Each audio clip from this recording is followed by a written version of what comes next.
Thank you. So if you're looking at what I can see, we're going to be seeing the waveform cloud moving from left to right, meaning that we are moving towards the right direction. And thank you all for coming. And this is going to be like an icebreaker for me. If I get this right, I'm not going to get anything wrong. So let's get it started. So our agenda for today, I will be introducing what Scrum is. If you are going to be developers, if you are going to be doing coding, we have every skill in a Scrum team. And that's why I thought it wise to bring it to our forum and share. We're going to be introducing a Scrum framework. We're going to talk about the Scrum pillars. We'll be talking about the Scrum values. We will also talk about all of these things. And as the class is going on, so let's get started with the first slide.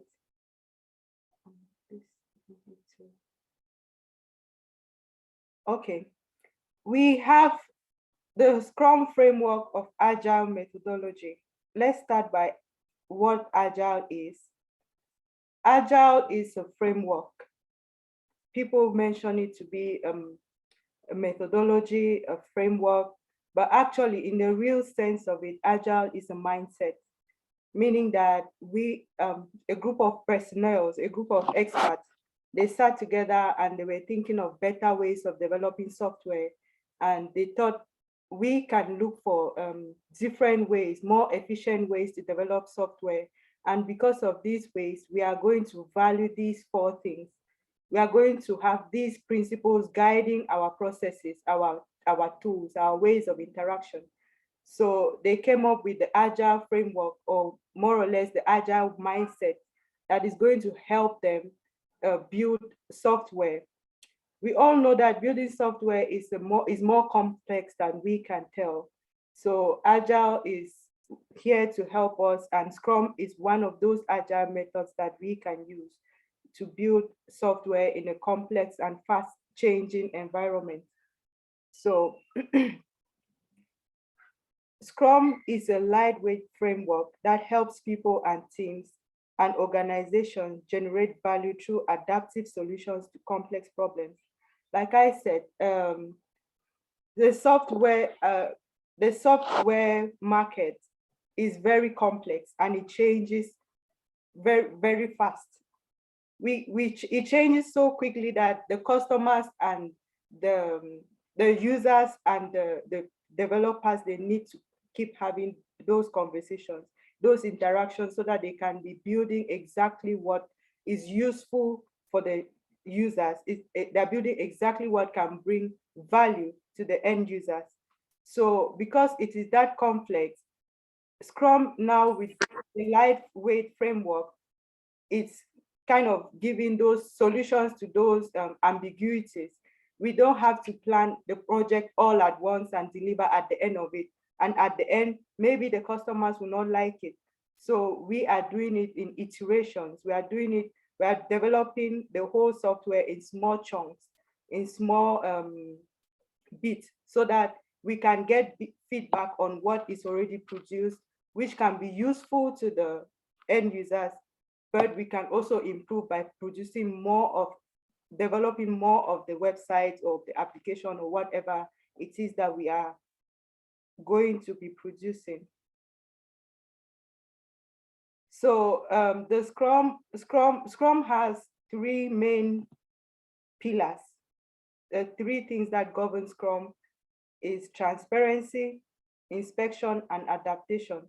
Transparency in the sense that if we are going to be working together as a team, we need to have transparency. We need to know who is doing what and where and why. So I should not be working on my own. I should be able to work today, and if I'm not available, the next person coming will be able to say what I did and where I'm lacking or where they can take over. So that is where transparency comes into Scrum. It also has to do with inspection. Inspection, oh, I think I need to go to the next slide. Transparency. The emergent process and work must be visible to those performing the work, as well as those receiving the work. With Scrum, important decisions are based on perceived state of the three formal artifacts. We'll talk about the Scrum artifacts later. The artifacts that have low transparency can lead to decisions that will diminish value and increase risk. So we want everything that we are working on as transparent as possible so that we can reduce the risk, that is the risk of delivering something that does not have value to our customers. So we say transparency enables inspection. Inspection without transparency is misleading and wasteful. Now let's talk about the second pillar, which is inspection. The Scrum artifacts and progress towards agreed goals must be inspected frequently and diligently to detect potentially undesirable variances or problems. To help with inspection, Scrum provides cadence in the form of 5 events. Now, I think there are so many new words here that if I were in your shoes, I will not be able to understand. But I'll try my best to make it as simple as possible. When we talk about Scrum events and artifacts, they are just methods, they are just events or ceremonies that enable the team to collaborate, to inspect their work and to have conversations about what they are going to be producing, how they are producing, the level where they are, the feedback they've had from their customers, what the organization thinks about it, and where they can improve or how they need to improve. So that's what they basically mean by inspection and events. I hope it's in my slide, it's on one of the slides. So the third one will be adaptation. Now we've had all these events, we've identified all the problems or areas, we've identified the risk, we've identified what we need to be doing that can enable us to improve on our processes and on our tools. Now we need to adapt to the changing environment. We need to adapt to the quick changing environment that will enable us now to, because for example, if WhatsApp now has just released a new feature where you can make a call using your laptop, I think a few months ago it wasn't there. That is WhatsApp adapting to the changing environment in the way that people are making and using calls on internet and other calling apps.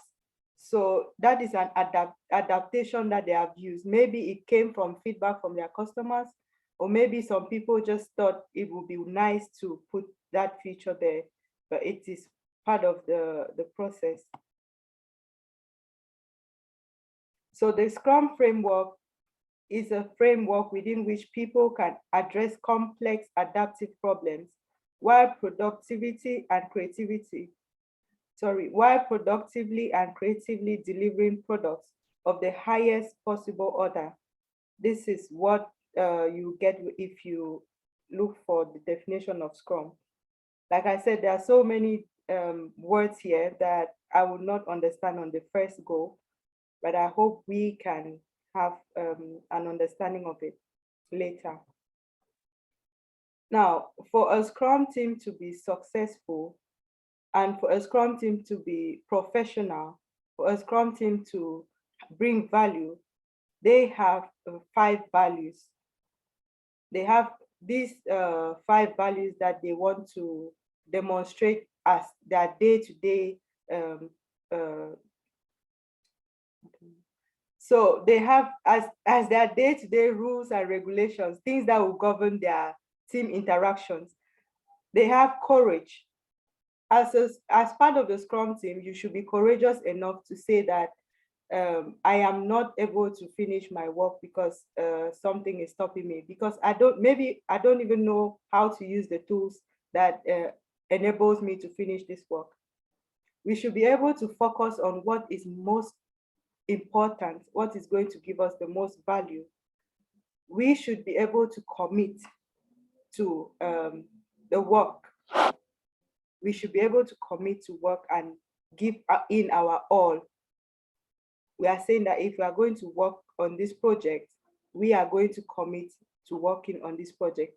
Maybe I am a tester, I will be committing to work on this project as a tester, whatever it takes for this job, for this application to be tested and it works well, I will commit my expertise to do that. I should be able to respect my team members, and respect myself, my time. I should be able to be open enough to say that this is where this is what went very well with the sprint. This is what we have done so well, or this is what I feel like we're not doing well, so that we can all improve.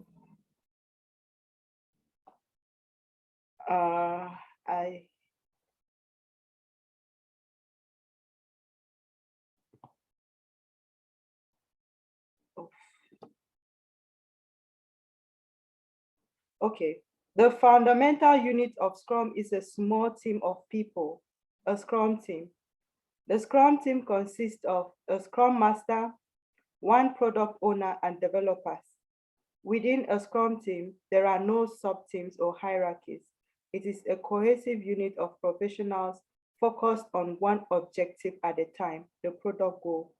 So like I was saying, maybe I was all over the place with my explanations. We have a Scrum team, and a Scrum team will compose of a Scrum Master, who is there to ensure that the Agile principles and the Scrum ways of working are being implemented.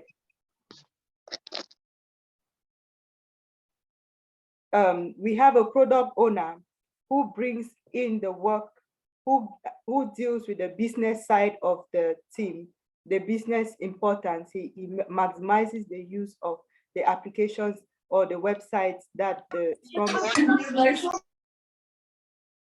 Sorry, someone saying something? No, sorry. Yeah, continue, Barry. Someone continue. I think it was someone coming in and stop you. Sorry about that. Oh, that's all right. Yeah. Okay. The Scrum teams are cross-functional, meaning the members have all the skills necessary to create value each sprint. They are also self-managing, meaning they can intentionally decide who does what, when, and how. Most of the time, we are focused on specializing our skills. Specializing our skills in Scrum is going to be at the disadvantage of the team somehow. We encourage the Scrum team to be cross-functional, meaning that you should not only be working on writing codes alone.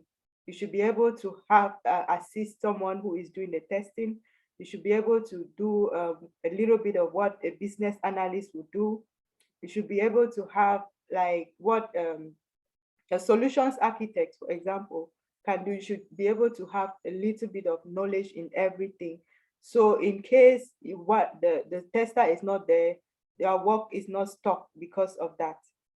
That is what we mean by a Scrum team being cross-functional. They are also self-managing, meaning we don't have like a manager coming to say, this is what you are going to be doing for the next 2-3 days, or this is what you people should work on. The Scrum team works on their own. They are self-managed, they are cross-functional, and they have all the skills necessary. They have the know-how, they have the skills, they have the time. They require that space. Like, just leave us alone, let us do what you have asked us to do. This is the best way, the best possible way we can. So we have the Scrum ceremonies. The Scrum ceremonies I was talking about. The very first one will be the sprint planning meeting. Forgive me, my slide is having it in another order. The sprint planning meeting, like I said earlier, the roles in the Scrum team are the product owner, the Scrum Master, and the developers. What happens in the sprint planning meeting is the the product owner brings in what he considers as most priority to the product backlog, from the work. I'm trying as much as possible not to make it complicated. He brings in what he considers priority to the sprint planning meeting. The team estimates based on their time, their expertise, their knowledge, and they decide if they want to, if they can deliver all of those things during the next sprint. A sprint is an event that takes place between 1 week to 4 weeks.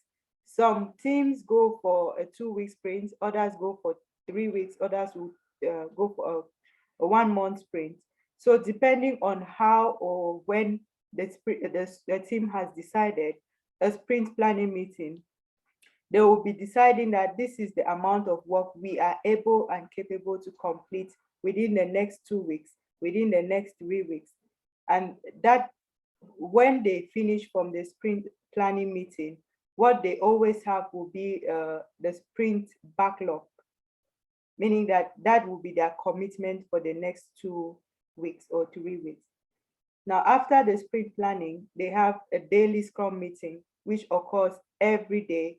It's a time box event for 15 minutes, where the developers on the team, they update each other on what they have done yesterday, what they're going to do today, and what they feel is going to block them, or what is stopping them, or if they have any impediment, something that is impeding them from continuing their work.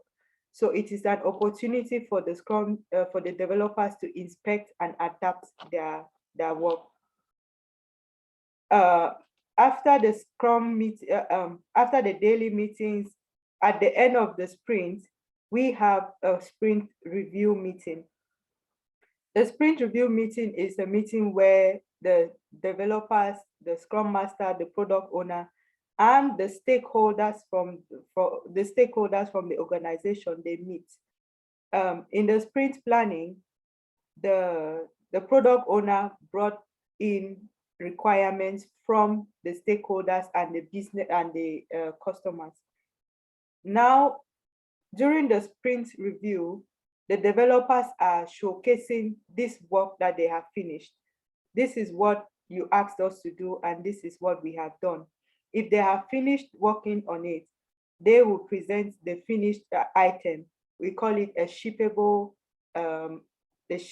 item increment.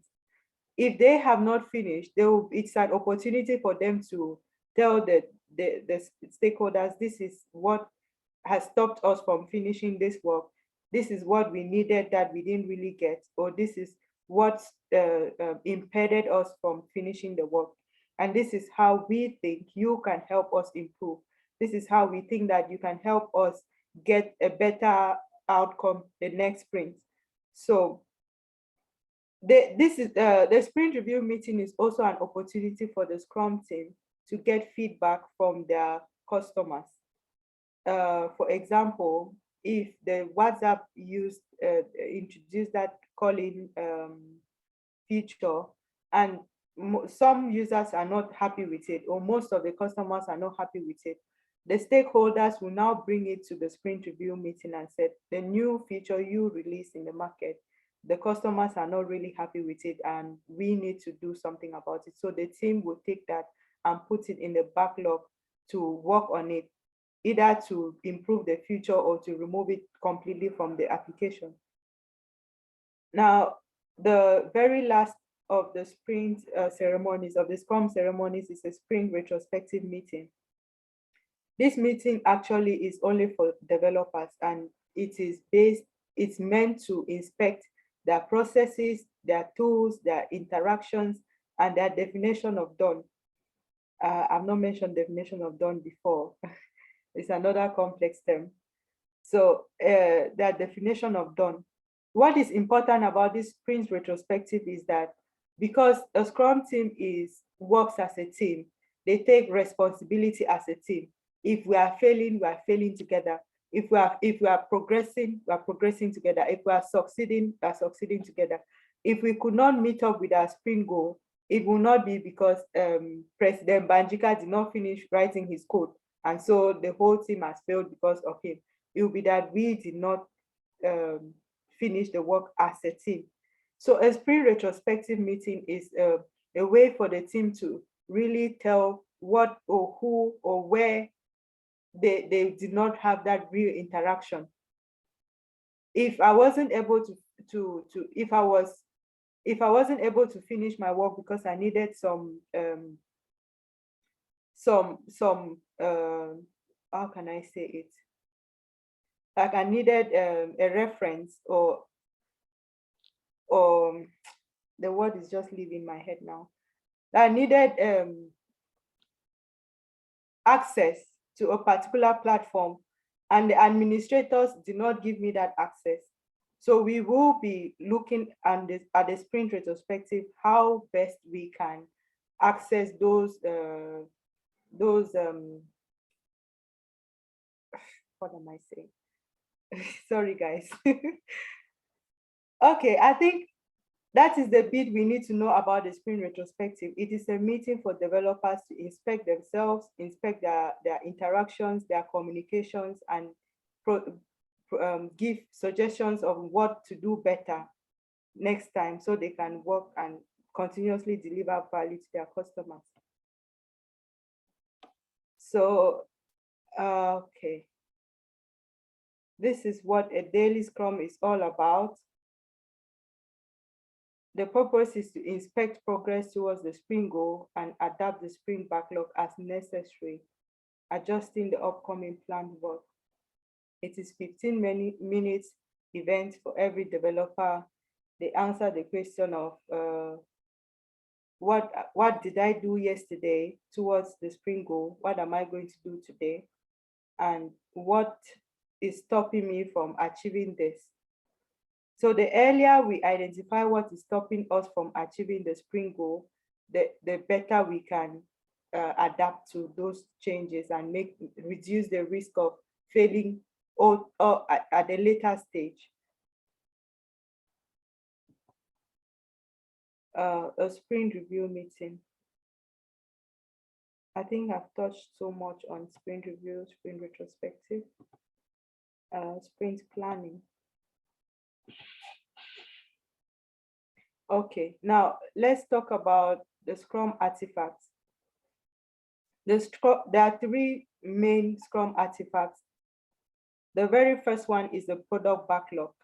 And the product backlog is the list of ideas, numbers of ideas about what the product is going to look like, at least for a start. It could be an item on the product backlog will be, for example, as a we found cloud, I want to be able to log into my account. As a guest, I should be able to visit the website and see what the content is there. As an AWS user, I should be able to buy the course and take the course on the website. So these are all ideas of what the website is going to offer you when you want to interact with that. But all of these things, we cannot build them in one day, or even if we can, we will need to be changing them because so many things change with websites and how you want to view it, maybe the color, maybe the design, so many things changes. So everything that the product owner think will be beneficial, will be most valuable, will go on the product backlog. And then we have the sprint backlog. The sprint backlog is a prioritized list from the product backlog. And the sprint backlog is what the Scrum team is going to commit to. What they are going to commit to during a sprint. Like I said, a sprint could be a 1 week, a 2 weeks, a 3 weeks, or a 4 week sprint. So the sprint backlog is a prioritized list from the product backlog, what the team considers that it is going to give the highest value at that particular point, what they consider that based on their capacity and based on their availability, based on the complexity of the work, they can deliver that particular, those particular product backlog items. Now, at the end of every sprint, we always have an increment. most of the times it is referred to as a shippable increment. It's potentially shippable increment. And its commitment is a definition of done. A definition of done is just a checklist of things that we can say before we accept that we have finished work. These are the things that we'll be looking at. Before you say that your rice is ready to eat, it should be done. You should not be chewing it as if you are fighting with. So it should be done. It should have all the ingredients. It should be in a plate. It should be having a good temperature so you don't burn your mouth. So those are the kind of items that can be found on the definition of done. So for an increment to be done, it has to have all these, it has to have gone through all these checks. Maybe it has to be, it must, the website must, the increment must have passed the testing, it must have gone through review, and all other things, for depending on what the team deems necessary to put as a definition of done. So we are having advantages of using Scrum. Like I said earlier, like I mentioned earlier, a Scrum team has control over their work. They are the ones to decide what to work on and how they are going to do the work. There is no manager coming to tell them, you must do this, you must do that. There are scenarios where you are working in an organization that is practicing Scrum, but they do not understand what it means, and they would want to keep coming to say, you people should add this to your work, add this to your work. But with the Scrum values of courage and openness and focus, the team will be able to tell them that, look, because we have committed to working this way, we cannot accept extra work. We need to talk as a team. We need to have conversations at the team, estimate our capacity, and before then we can now take the extra work, depending on how prioritized that work is. The Scrum team has total ownership of the project. If we look at the traditional way of project management, we'll see that the managers, they give work to the developers, the testers who own the testing part, and if something goes wrong, they are going to that particular tester to say that you are the one that did this and you have to be accountable for it. But in a Scrum team, it is the team. The team is accountable for everything that they have done because they have that ownership of the project. Then we have higher team morale. I cannot emphasize on this so much, because the team, imagine working with someone whom you can trust to be there for you when you are not understanding the work, or when you need a little bit of help, or just be there for you to teach you some other new things that you have never thought of learning yourself. Oh, we have come to the end of the thing. I don't know, maybe I rushed too much. You didn't. Yeah, so I will apologize for my blabbing. Like I said, this is the very first time I'm trying to do something as meaningful as this. And I mean, I'm still learning. I am not, someone's hand is up. I beg, don't kill me. You can ask your questions, please. just a moment. Don't worry, Mary, can you put the first slide, the very first slide you had while we're conversing? Just share it and put the very first slide. But I think everyone is really willing to make a comment. But yeah, so I would just first say you shouldn't be worried about anything.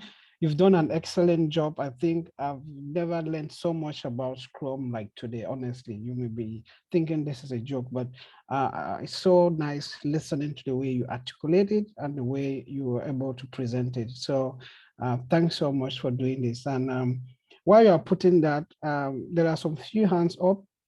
So yeah, so Lady N, I don't know if you can capture, then just see who is coming next and go ahead and give the room. Yeah. Sure, I will. The first person is Auntie Chu.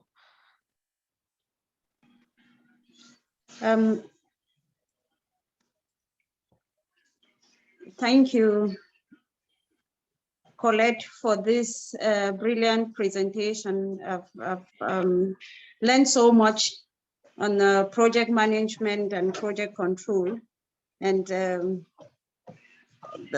great ideas. And I didn't have an idea about Scrum, and at least today I'll be sleeping with more knowledge today. So thank you for that. My question is, you talked about Backlog, and when it's done, is there a relationship between the two? Is the done period referred to what was on our log? Backlog. Thank you. Sorry, if I understand your question, you're asking if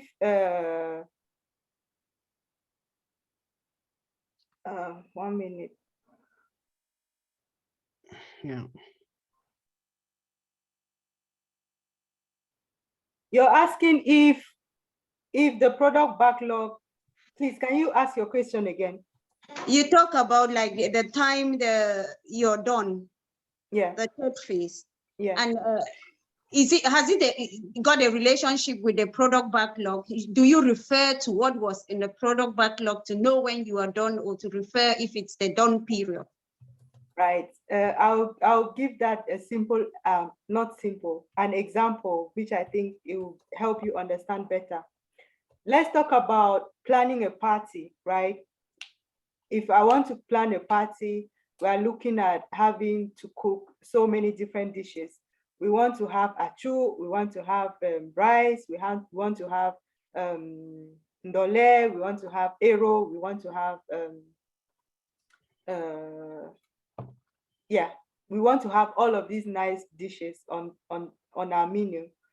But these are what is going to determine, this is what is going to be on our product backlog, all these dishes. But the priority for us will be how many people are coming. Is it necessary for us to prepare all of these things just for that party?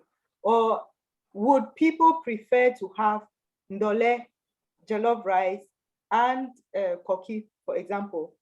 And if that is what people would prefer, now the product owner will tell us that this is what people are preferring at this particular time. So from the product backlog, we are going to take those 3 dishes. We are going to take those 3 dishes and we will bring it to the sprint backlog, making it our sprint commitment for that, our commitment for that sprint. So we are going to cook ndole, we are going to cook jollof rice, and we are going to cook koki for that party. Now, when we are talking about done and increment, it means that we have finished cooking all of these things. There's the right amount of salt in it, there's the right amount of meat and all of those things. It is ready. We can eat it, right? So at the end of it, we have all of these dishes ready for people to eat, meaning we are done with it. It has met our definition of done. So it is part of we are going towards the product goal, and the product goal comes from the product backlog. But we cannot deliver everything that we have on the product backlog on the go. We are delivering it in small increments. I hope that answers your question. Yes, it did. Thank you. The next person, Auntie Vero.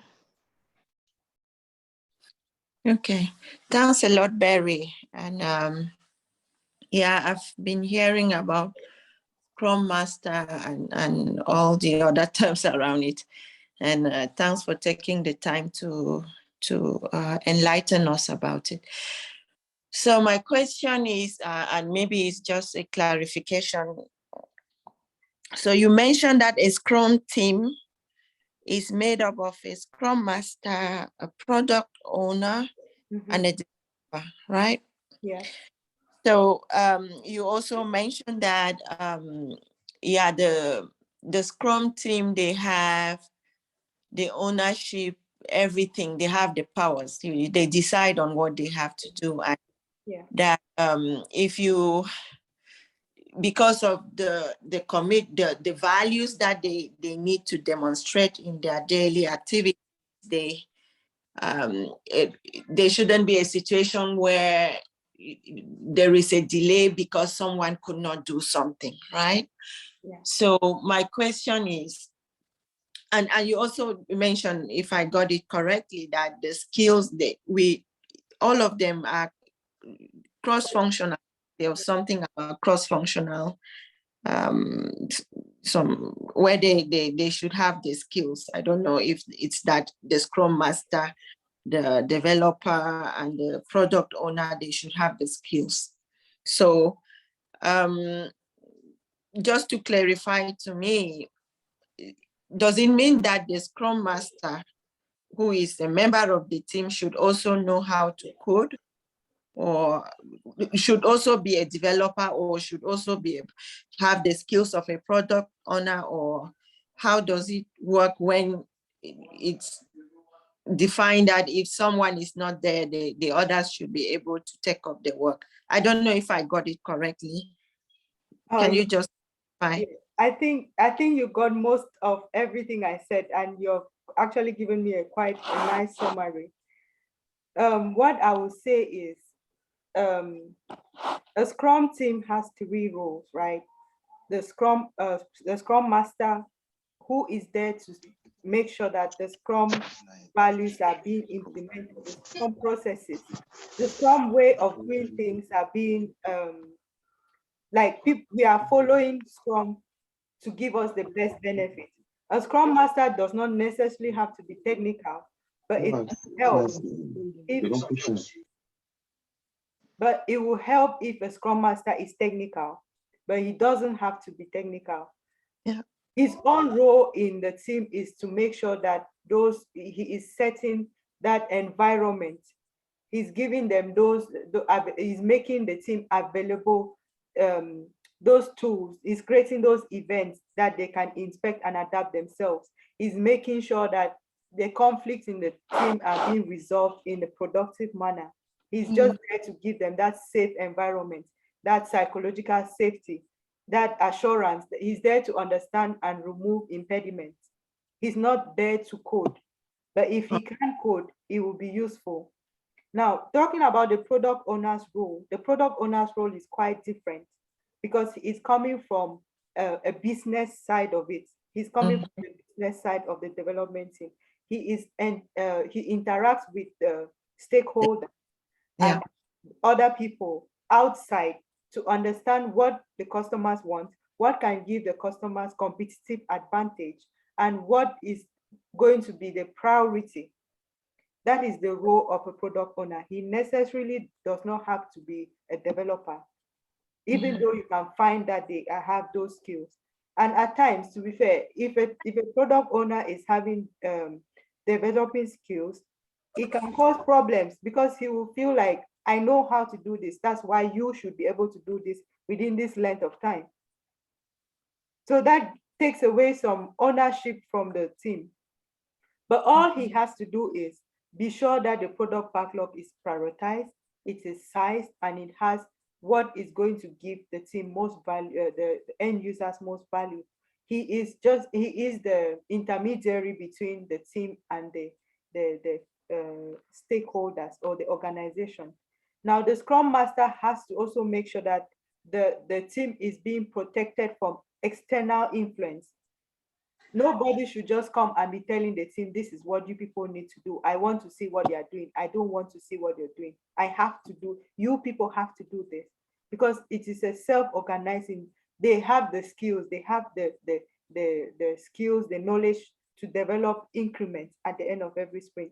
So what the Scrum Master is there to do is give them that opportunity and allow them, we trust you people because you're professionals, because you know what you're doing, to give us this at the end of this. So we are giving you everything you need. If you need salt, oil, Maggie, whatever, I'll give it to you, and I'll come back at the end of the day just to see the rice ready for me to eat. Okay, so I don't know if you can flip to some slides where you mentioned about cross-functional. I think maybe, yeah, and thanks for that explanation. It's just that when you mentioned the cross-functional, it's like they should have the skills. So what I understand then from your explanation is that yeah, so Scrum teams are cross-functional, meaning the members have all the skills necessary. So it's more like, okay, you have the Scrum Master who has the skills of someone who needs to be a Scrum Master. You have who has the skills on how to play the role of a Scrum Master. Then you have the product developer, the product owner who has the skills of what the product owner should do. And then the developer who here maybe is the one who will do the coding and all of that. So that's what this cross-functional and that making sure that the members have the skills. And I think it's just because you also mentioned that if someone is not there, then the other one sits in for the other. But not clear if the Scrum Master will then have to at least know how to code so that they can step in when the developer cannot do something. You see my point? Yes, I understand your point. I understand your point, and I want to clarify that a developer is not one person. Yeah. A developer is not one person. There could be 2 or 3 developers. There could be testers in the team. There could be business analysts. There could be solutions architects. So these are the skills that would determine the cross-functionality, right? So in some teams, you don't have to have you don't have to have business analysts in some teams, but in some teams, it is a requirement. So building a Scrum team will require the functionality, the skills, and we are bringing these people together based on what we are going to be working on. If we need a business analyst, we have to have a business analyst on that team. We have to have testers on the team. We have to have developers on that team, and all of these people are developers in the Scrum team. We don't give them like we don't name them testers, or we don't name them. There are no sub names or hierarchy in the Scrum team. So what I mean by cross-functionality is when they are already a team, when we already have a team, the other people need to know what the skills of another person is. Should, in case they are stuck somewhere, they need to have every skill needed so that they can deliver value at the end of the sprint. If that enlightens your. So what you're saying is if something is delaying because let's say an analyst could not deliver, then let's say they need to get a backup analyst. Is that what you're saying? Not like someone who was within the team needs to sit in for an analyst. If they need an analyst, the team should identify that beforehand and get an analyst. And if work is not done because they lack an analyst for a short period of time, the team should have foreseen that. That is why the Agile mindset is a mindset of awareness. You create awareness. Are we aware that our analyst is not going to be around? And if we are aware, is the work that he's supposed to do going to block us? Can we take that out of the sprint backlog? Or is there someone in the team that can help in that area? And if there is no one, then they need to look for someone to back up. If there is no one and they can look for someone, it is a good thing. But if there's no one, they are also going to look for ways of mitigate the risk of failing completely. And like I said, ownership is with the team and not with an individual. Okay, that's clear, Barry. Thank you. Maybe I will. Nice. Okay, any other questions before I give a comment or two? Okay, while waiting, I'll just read some. Okay, some people already congratulating you and thanking you for the presentation, baby. Oh, Chofi, do you want to say something? Okay, we have Chadwin thanking you, Madam Grace. You mentioned that he has been hearing a lot about this and he's happy that he now, I mean, he has now got, he now knows what the Scrum Master does. Madam Ada, Chadwin as well, Yvonne, many thanks. And I would want to say thank you so much for the presentation, baby. I really did enjoy it and I really did learn a lot. I mean, maybe you underestimate yourself. You just gave it out like a Scrum Master, like the one I saw in your slide written aspiring Scrum Master. And thank you so, so much. I think this question again from Theophile. Yes, can you hear me now? Sorry.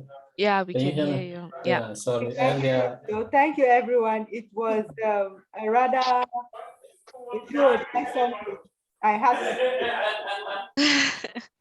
yeah, Nice. Then before we go to the next phase, Theophile, you can give your yeah. question or Thank you. comment. Oh yeah. Actually, I really just want to thank Barry again because sorry, let me. There's so much noise on the background. It's so much noise. Yeah, I so think. I close I think the it's too door. loud. Okay. Yeah. Good.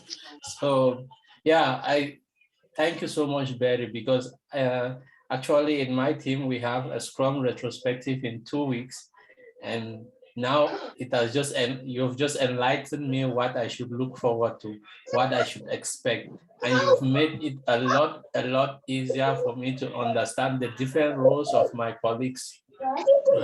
So this was really nice, and I just want to thank also the whole We From Cloud for making it possible that we have presentations like this. We never know what we can learn on a Saturday evening, and this was a very awesome presentation. Yeah, like you said, please don't underestimate yourself. I don't know where to start. I can guarantee you that in the next 2 weeks I will be looking at this video over and over, just not so I don't miss something before my own practical session.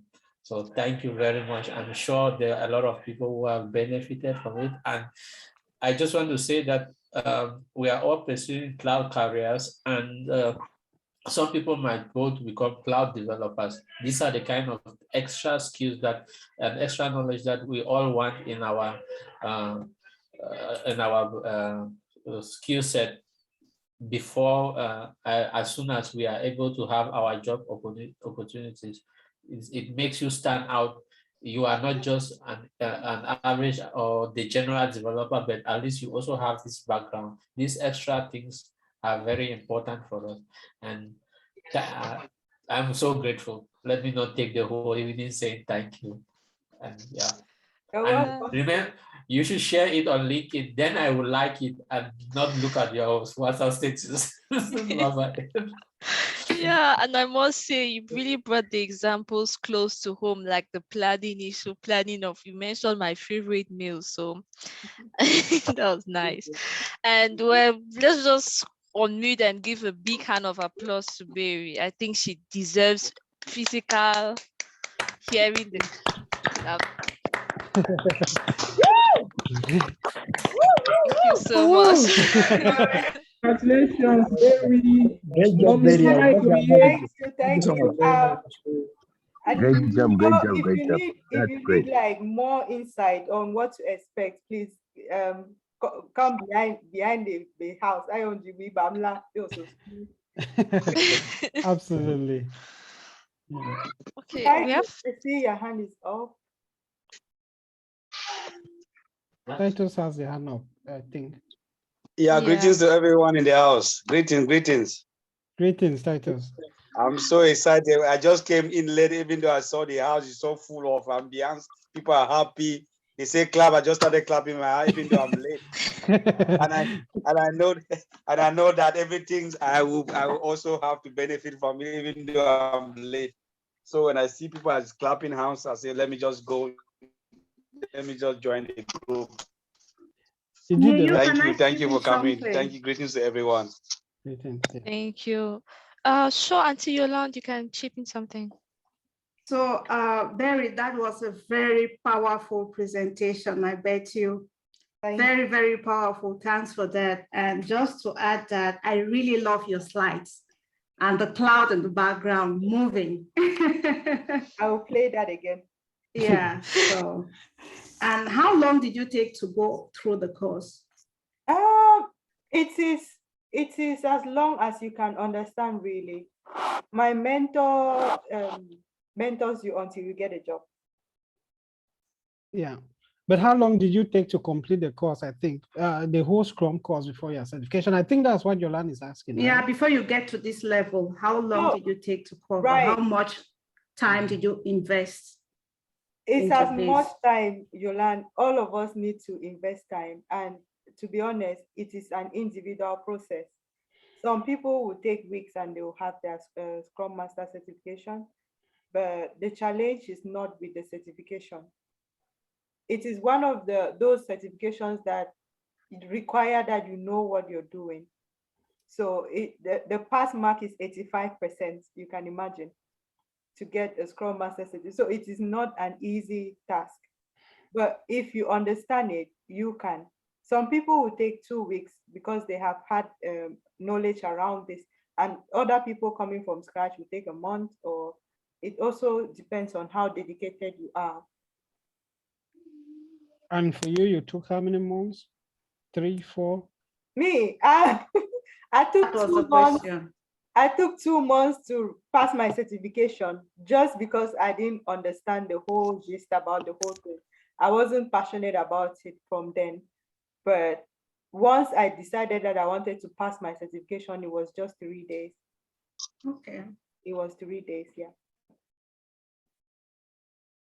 Excellent. Nice. Thank you. Cool. You're welcome. Okay, any other comments? No. If not, I can give the floor to Uncle Banjika.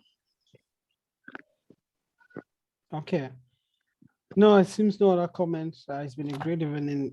Thanks again, Barry, and thanks everyone for the support. Yeah, sure. For those who are doing, I think this has come timely. Let's just start thinking in the project we are doing. I think we need to pick some things and do some Scrum ideas there. Maybe someone will accept some roles there, because I think the teams need to be given some daily, so that we don't wait for a week before we talk. What I was already thinking is, for the different project groups, it's not bad if each one is posting what they have done, but I think with the teams, let's talk this week. I don't know, normally I know the teams have to meet individually, but this is an opportunity for us to grab this and see how we can apply it in the projects that we are starting. So remember, the whole group owns whatever thing they're doing, and each and everyone has to function in a way to make that the project that they are doing is successful. So everyone should be given an input of what they are doing, where they are having difficulties, and please do not be shy, right? The key thing here is we hold the hand of each other and progress together as a group and not as individuals. So the essence is there should be success for the entire team. So thanks again. So we'll just go